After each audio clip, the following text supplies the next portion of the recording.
नमस्कार प्यारे मित्रों और छात्रों।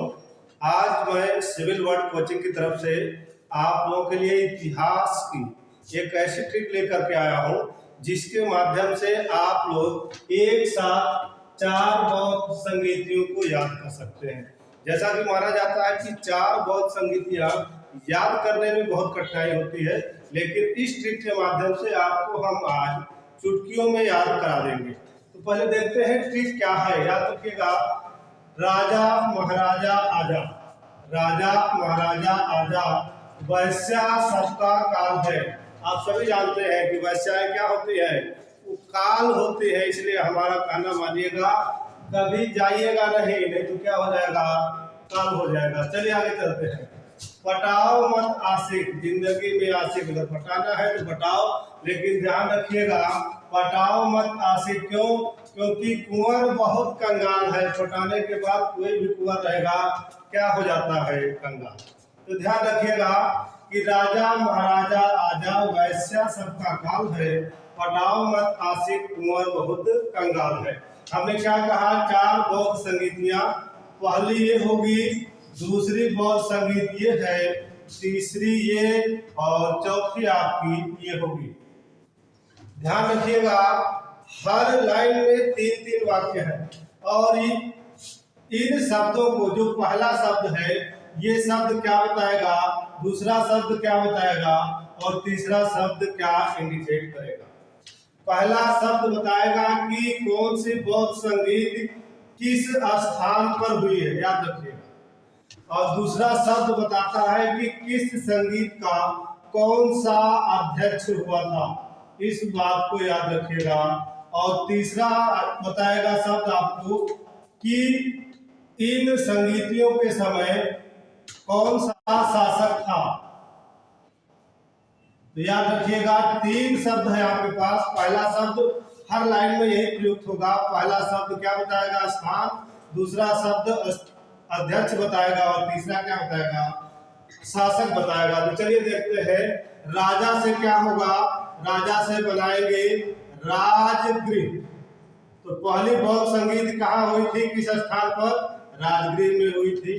उस संगीत की अध्यक्षता किसने की थी, तो इसमें से आपको एक शब्द निकालना है, महाराजा में से महा शब्द निकालना है, और इससे अध्यक्ष कौन हो जाएंगे, महाकश्यप।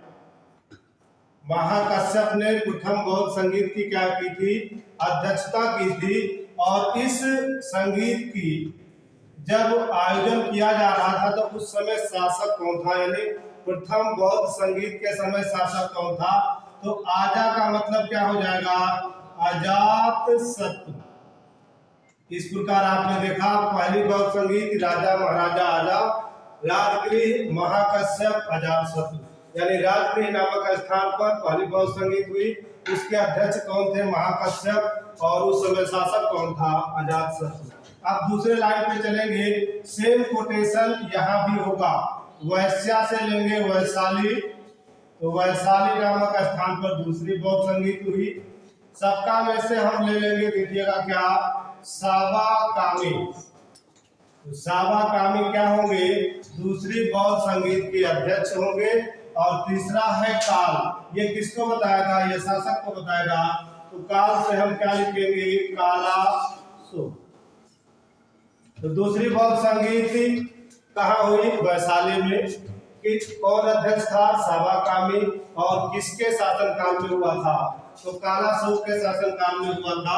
अब हम चलेंगे तीसरी बौद्ध संगीत की तरफ, जो कि तीसरी लाइन का है, पटाओ मत आशिक। याद रखिएगा, तो पटाओ से हम निकाल लेंगे क्या, पाटलिपुत्र। तो तीसरी बौद्ध संगीत कहाँ हुई, पाटलिपुत्र में हुई। मत ये अध्यक्ष होंगे, तो होंगे कौन, मोगली पुत्तिस्य, इनका पूरा नाम है, ये आपके अध्यक्ष हो गए तीसरी बौद्ध संगीत के। और आशिक में से आपको ये शब्द निकालना है, और शासक कौन होगा, अशोक। तो तीसरी बौद्ध संगीत क्या थी, पटाओ मत आशिक, पाटलिपुत्र में हुई थी। कौन सा अध्यक्ष था, मोगली पुत्तिस्य, और कौन किस शासक काल में हुआ, किस शासक के शासनकाल में हुआ था, तो अशोक के शासनकाल में हुआ था। आप चाहते हैं चौथी बौद्ध संगीत की तरफ। पहला अक्षर क्या बताएगा? मैं बताया था स्थान। कुंवर में से हम क निकाल लेंगे और क से क्या बनाएंगे? कुंडल वन। कुंडल वन कहाँ पड़ता है याद रखिएगा, ये पड़ेगा आपका कश्मीर में। तो चतुर्थ बौद्ध संगीत कहाँ हुई थी? कुंडल वन, कश्मीर के कुंडल वन में हुई थी। और बहुत में से हम वह शब्द निकालेंगे तो क्या बन जाएगा? वसुमित्र। तो चौथी बौद्ध संगीत के अध्यक्ष कौन थे? वसुमित्र। और कंगाल में से हम कौन निकाल लेंगे? कनिष्क। याद रखिएगा कि चौथी बौद्ध संगीत कहाँ हुई? कश्मीर के कुंडलवन में। अध्यक्ष कौन था? वसुमित्र। और कंगाल से कौन शासक था उस समय? कनिष्क। यानी कनिष्क के शासनकाल में क्या हुई थी? चतुर्थ बौद्ध संगीत। हमारे ख्याल से आप लोगों को आ गया होगा, बस एक बार देख लीजिए हल्का सा। राजा महाराजा आजा वैसा सबका काल है, पटाव मतासी कुंवर बहुत कंगाल है। और राजा से राजगिरी, महाराजा से महाकश्यप, आजा से अजात शत्रु, वैश्या से वैशाली, सबका से साबा, कामी काल से काला सूप। याद रखिएगा। और पटाव में से पाटलिपुत्र, मत से हो जाएगा मोगली पुत्र तिस्य, और आशिक से अशोक हो जाएगा। कुंवर से कुंडलवन, बहुत से वसुमित्र, और कंगाल से कनिष्क हो जाएगा। इस तरह से मेरे ख्याल से आप लोगों को ट्रिक अच्छी लगी होगी। अगर पसंद आई हो तो कमेंट करिए। फिर मिलेंगे अगली ट्रिक में।